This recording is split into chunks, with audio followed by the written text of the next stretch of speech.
Bonjour et bienvenue dans l'atelier du geste pianistique. Sur la dernière vidéo, on avait vu qu'on pouvait changer l'accentuation. Voici la deuxième note.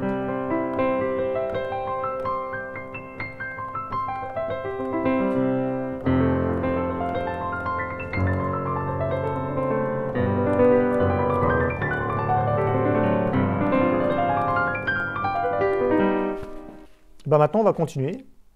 Et on va encore se rendre compte que l'étude de Chopin, on ne la connaît pas très bien non plus. Donc on va accentuer cette fois la troisième note, ce qui va nous changer encore l'étude, ça va nous faire ça.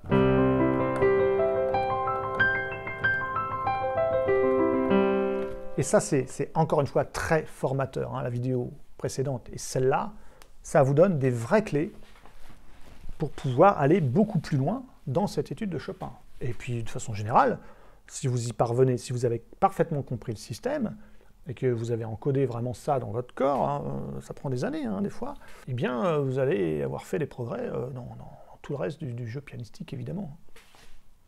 Alors, l'accent est sur le 2. Et aussi bien en descente qu'en montée. On a une espèce de... Ta, ta, ta, ta, comme ça. Donc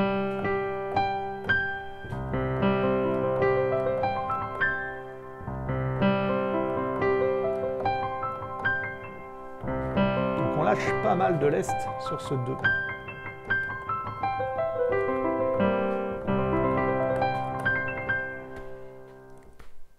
Donc on respecte le HK-RC+, sauf que on va donner un bel accent sur le 2.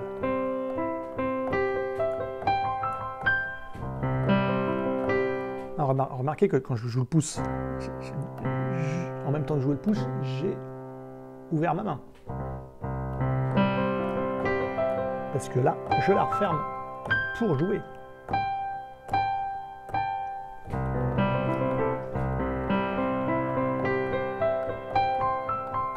Je vous suggère de travailler lentement.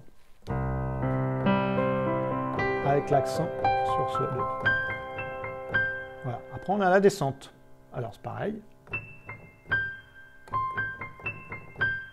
Il va falloir mettre la poussée du bras sur le 2, puisque c'est cette puissance relativement gratuite, très économe. Le bras est très fort, un gros muscle. Donc, voilà, pour pousser le bras. Et si on se met en rectitude, eh ben, ça ne coûtera rien, ou très peu, en matière de dépenses musculaires des doigts.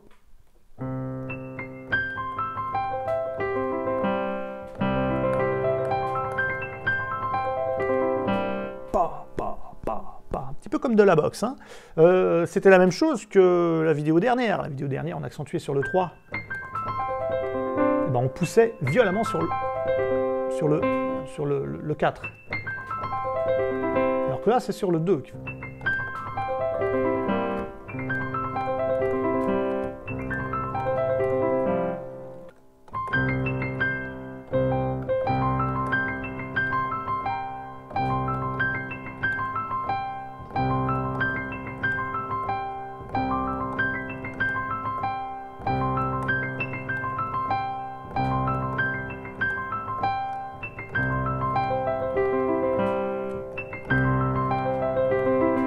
Ça doit être facile à la fin. Beaucoup de mobilité, évidemment, puisqu'on a 5 paramètres à gérer parfaitement. Il y en a un qui est défaillant, tout est défaillant. Celui-là est difficile.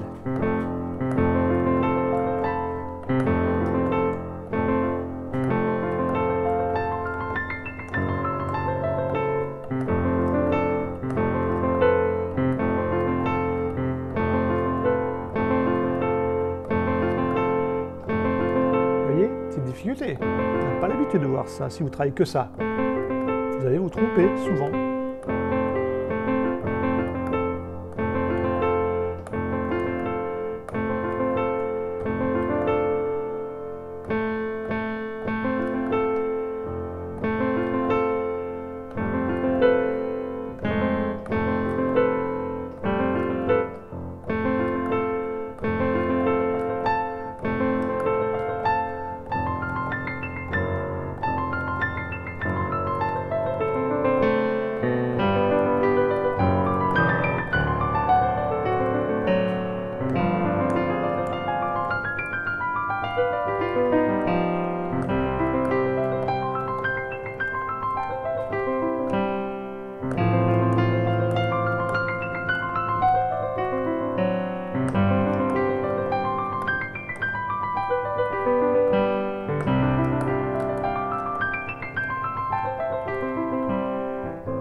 Celui-là est difficile.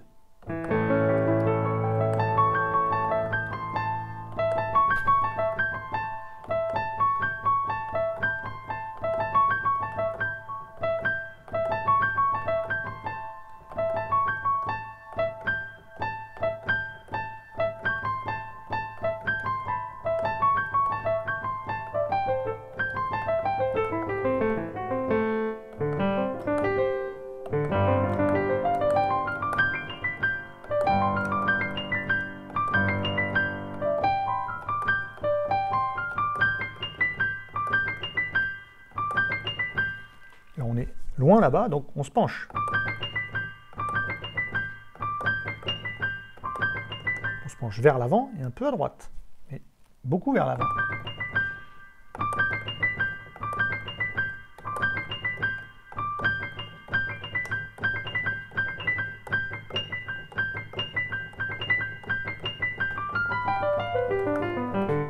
Dernier accent à faire, c'est d'accentuer la dernière note des 4 doubles croches. 1, 1. Ça c'est la première. 1, 2, 3, 4. Accentuer sur le 4. Ça veut dire qu'on va faire ça.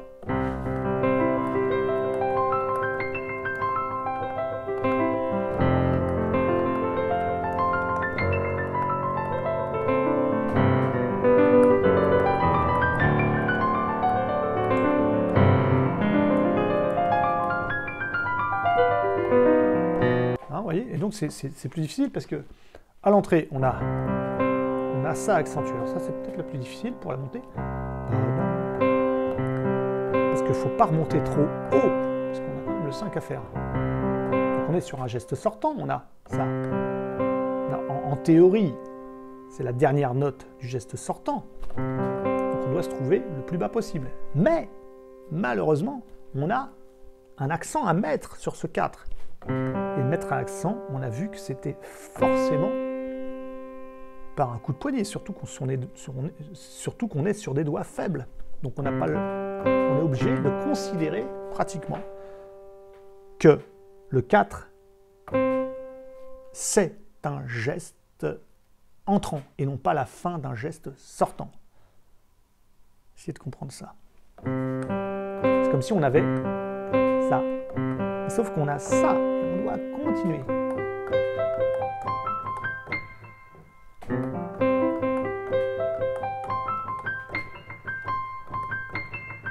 Bon alors, tap.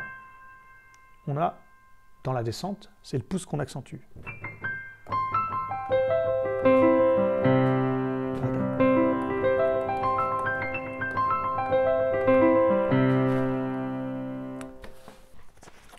Bien voilà, il y a d'autres difficultés, mais bon, à vous de les découvrir et à vous de les résoudre. Voilà. Eh bien écoutez, merci d'avoir suivi cette dernière vidéo sur l'étude opus 10 numéro 1 de Chopin. Je vous dis à très bientôt et n'hésitez pas à me soutenir sur Tipeee si vous voulez. À bientôt!